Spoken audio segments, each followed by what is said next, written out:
بار دیگر سلام میفرستم به بینندگان عزیز رادیو آزادی و به همه اونهایی که این لحظه ما را تماشا دارند و منتظرند که کی برایشان سرخط خبرهای تازه تاجیکستان و جهان رو میگیم.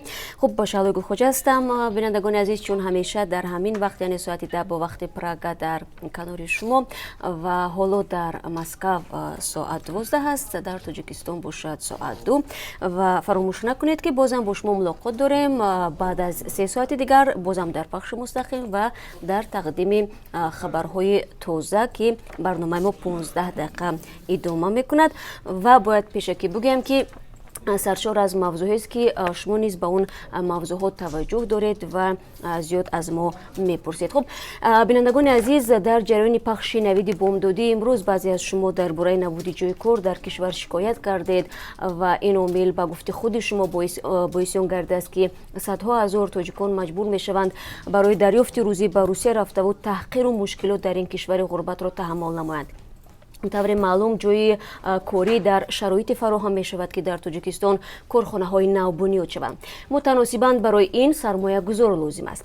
در واقع شکرجان ظهوروف رئیس پارلمان تاجیکستان اخیراً به همین موضوع دخل کرد و از آن تنقید نمود که منصبداران تاجیک نه تنها برای جستجوی سرمایه گذاران خارجی وقت خود را صرف نمی کنند، بلکه همان سرمایه گذارانی که خواهش مبلغ گذاری را دارند قبول نمی کنند و پیشنهادهای آنها را نادیده می گیرند. چرا وضعیت چنین است؟ در برنامه خبری در این باره صحبت خواهیم کرد. شهد داله ها را تلخ می کنند. امروز وکیلان توجیک به طرفداری از تغییرات آواز دادن جزا را برای تشکیل فاحشه‌خانه ها و یا خود دلگی در تاجیکستان سخت می کند. اصلاح در قانون مربوطه بیشتر کردن مهلت زندان را برای افرادی که چنین جنایت را صادر می نمایند پیش بینی می سازد. یکی از موضوع امروزه ما در همین باره است. ضمناً این تغییرات در حال قبول شد که تنها در 2 هفته اخیر وزارت کارهای داخلی تاجیکستان از چند مورد بازداشت داله ها در شهر دوشنبه خبر داده بود. احتمال ملاقات دونالد ترامپ با ولادیمیر پوتین لغو شود. در این باره خود رئیس جمهوری آمریکا در صحبت با روزنامه واشنگتن پست بیان داشته است. قبلا گفته میشد که این دو رئیس جمهور در جریان نشست گروه 20 در آرژانتین دیدار و ملاقات خواهند کرد. چنین حرفهای دونالد ترامپ در پس منظر تنش بین روسیه و اوکراین صدا می‌دهد. روز گذشته دادگاه در روسیه حکم بازداشت 2 ماهه قسمی از ملاحان به اسارت گرفته شده اوکراینی را اعلام کرد. در برنامه خبری ما برای شما صحبت مادر یکی از این ملاحان بازداشت شده و جراحت برداشته را تقدیم میکنیم که درباره این وضعیت و عموما درباره پسرش چی میگوید.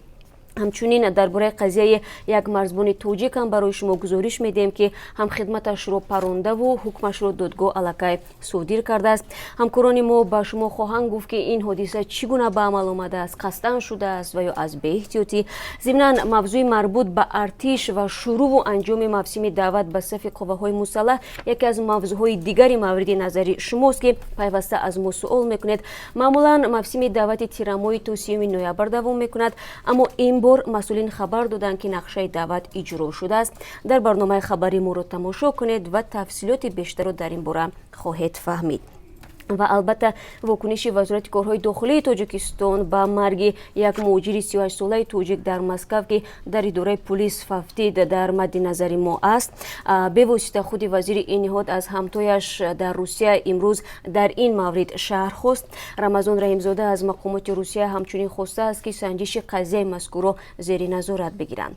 الهام‌الدین شویف ساکن دهه بهارستان نویه رودکی رو دیروز پیوندان در زادگاهش به خاک سپردند و میگویند در سر روی او آثاری لطو کبرا مشاهده نمودند. خب ما در این باره یک گزارش مفصل دیروز داشتیم و شروع از دیروز تا امروز این گزارش یکی از مطالب پربیننده در وبسایت ما و همچنین در کانال ما در یوتیوب یعنی آزادی ویدیو است و شما نیز میتونید به اونجا وارد شوید و این گزارش رو تماشا کنید و اگر خواستید میتونید برنامه خبری دیروز ما رو ببینید که در اونجا این مطلب نیز پیشنهادی شما میشود. خلاصه بینندگان عزیز، طوری میبینید امروز نیز کلباری برنامه خبری رادیو آزادی پر از خبرهای به قول داغ است و ما همه شما رو بعد از 3 ساعت دیگر در پخش مستقیم این برنامه خبری در آزادی ویدیو منتظر میشویم.